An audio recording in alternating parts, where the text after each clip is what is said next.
नमस्कार, मी आकांक्षा. अजिंक्य भारतच्या बातमीपत्रामध्ये आपले स्वागत आहे. पाहूया आजच्या ठळक घडामोडी. अकोल्यातील अकोटमध्ये एका सावत्र बापाने आपल्या 9 वर्षाच्या चिमुकल्या मुलाची हत्या केल्याची धक्कादायक घटना घडली आहे. दर्शन वैभव पळसकार असं हत्या करण्यात आलेल्या मुलाचे नाव आहे. दरम्यान या घटनेने समाजमन सुन्न झालं आहे. सावत्र बापाने दर्शनची हत्या का केली याचं कारण अद्यापही समोर आलं नसून अकोट पोलीस याचा अधिक तपास करीत आहेत. हत्या केल्यानंतर आरोपीने दर्शनचा मृतदेह जंगलात फेकून दिला होता.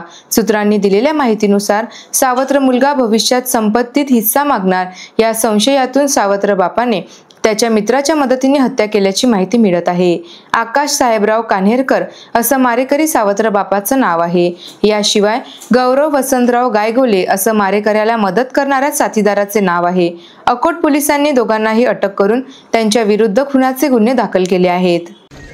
काल रात्री 8:30 वाजताच्या सुमारास एक महिला अकोट शहर पोलीस स्टेशनला येऊन तशी तक्रार दिली की तिच्या 9 वर्षाचा मुलगा जे आहे ते मिसिंग झालेला आहे. ही माहिती मिळतानाच अकोट शहर पोलीस स्टेशनची टीम त्यांचे अधिकारी, अंमलदार आणि त्यांचे नेतृत्व करणारे आपले ठाणेदार अकोट शहरचे त्यांनी त्याचे शोध लावण्याचे काम चालू केला. आता काही दिवस अगोदरच माननीय मुख्यमंत्री साहेबांच्या हस्तेनी जे इनॉग्रेट झालेला आपला CCTV सिस्टम आहे त्याचे तांत्रिक वापर करून आपल्याला असं कळालं, आपल्याला एक व्हिडिओ मिळाली ज्याच्यात तोच संशयित 9 वर्षाचे मुलगा जे मिसिंग झालेला आहे तो एक बाईकवर बसून 2 पुरुषांसाठी जाताना दिसते. आता जेव्हा आपण त्या व्हिडिओला अगदी जवळपास बघितलं तर आपल्याला असं समजलं की ते जे 2 पुरुष आहे ज्याच्यासोबत ते जाताना दिसते त्यांच्यापैकी एक पुरुष त्याच महिलासोबत पोलीस स्टेशनला आला होता. तेव्हा आम्हाला हे बात पहिल्यांदा समजली की हे जे पुरुष आहे ती महिलाचा पहिला नवरा नाही आहे, दुसरा किंवा तिसरा नवरा आहे आणि तो ह्या मुलगीचा सावत्र वडील होता.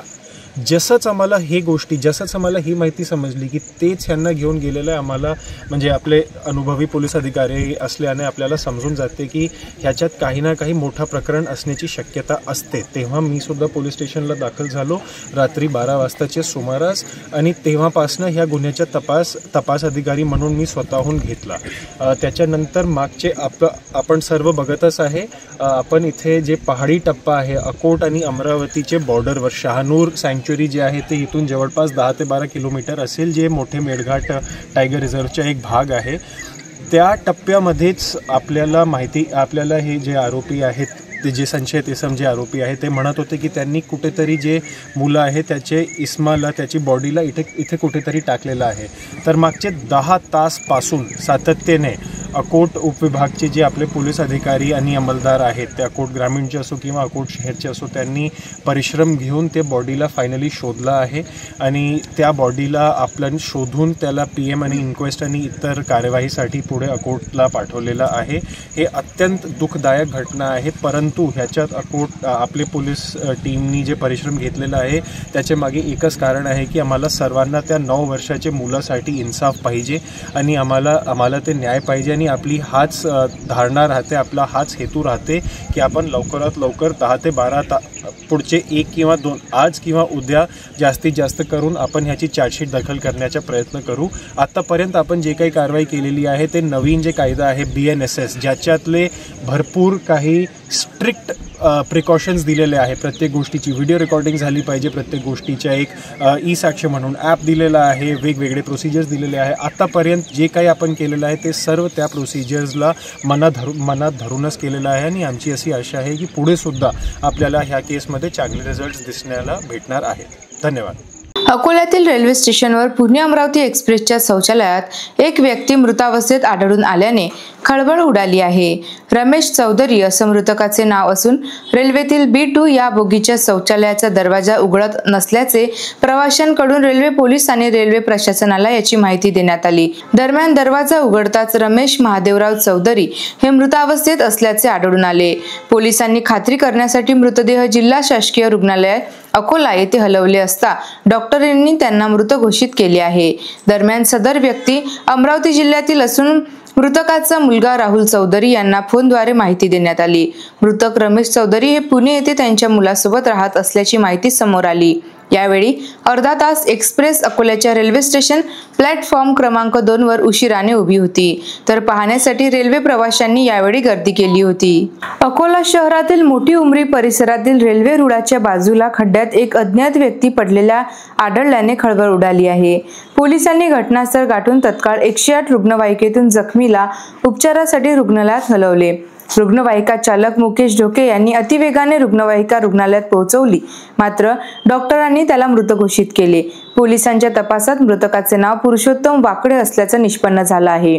मृतक हा मोठी उमरी परिसरातील रेल्वे रुळावरून शहरातील न्यू तापडिया नगर भागात जात असताना रुळावर रेल्वे आल्याने तो बाजूला झाला, पण बाजूलाच असलेल्या खड्ड्यात पाय घसरून पडल्याने पुरुषोत्तमचा मृत्यू झाल्याचे पोलिसांच्या प्राथमिक तपासात निष्पन्न झाले आहे।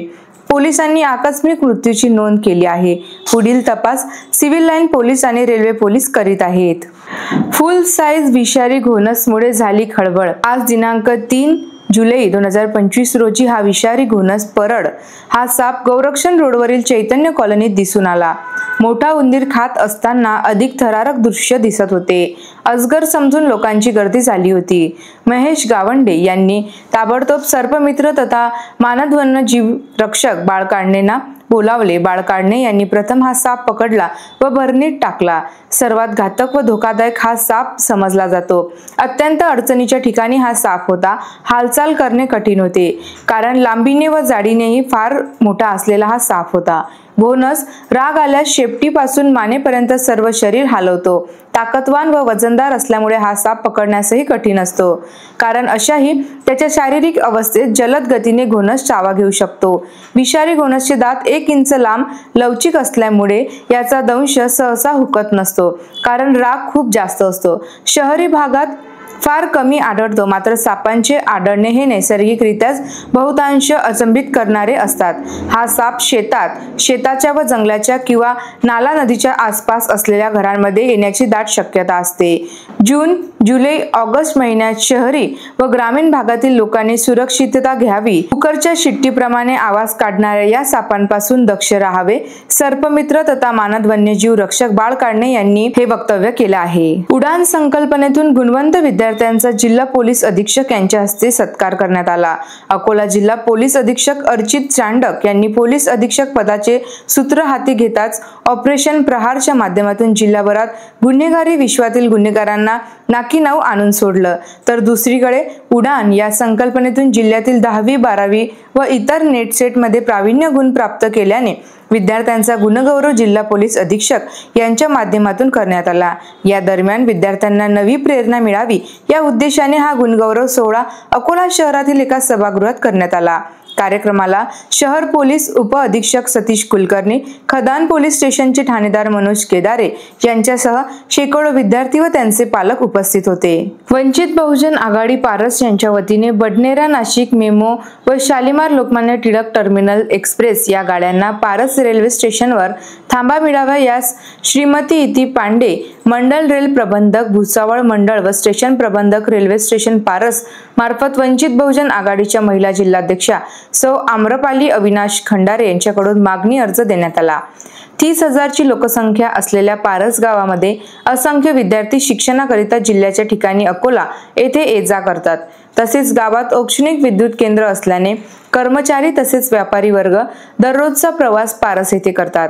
मध्यंतरी काळात शालिमार लोकमान्य टिळक टर्मिनल एक्सप्रेस 1830 या गाडीला पारस येथे थांबा होता, परंतु कोरोना काळात या गाडीला पारस येथील थांबा बंद करण्यात आला होता। त्यामुळे सर्वांना प्रवासाची असुविधा व त्रास होत आहे। करिता आज वंचित बहुजन आघाडीतर्फे श्रीमती इती पांडे, मंडल रेल प्रबंधक भुसावळ मंडळ यांना मागणी अर्ज देण्यात आला। त्यावेळी सौ आम्रपाली अविनाश खंडारे, माजी जिल्हा परिषद समाज कल्याण सभापती अकोला व महिला जिल्हाध्यक्षा वंचित बहुजन आघाडी योगिता सुशील शेलार व इतर वंचित बहुजन आघाडीच्या संपूर्ण पदाधिकारी महिला उपस्थित होत्या। Thank you for watching. अशाच महत्त्वपूर्ण बातमी आणि अपडेट्ससाठी अजिंक्य भारत डिजिटलला लाईक करा, शेअर करा आणि सबस्क्राईब करायला विसरू नका।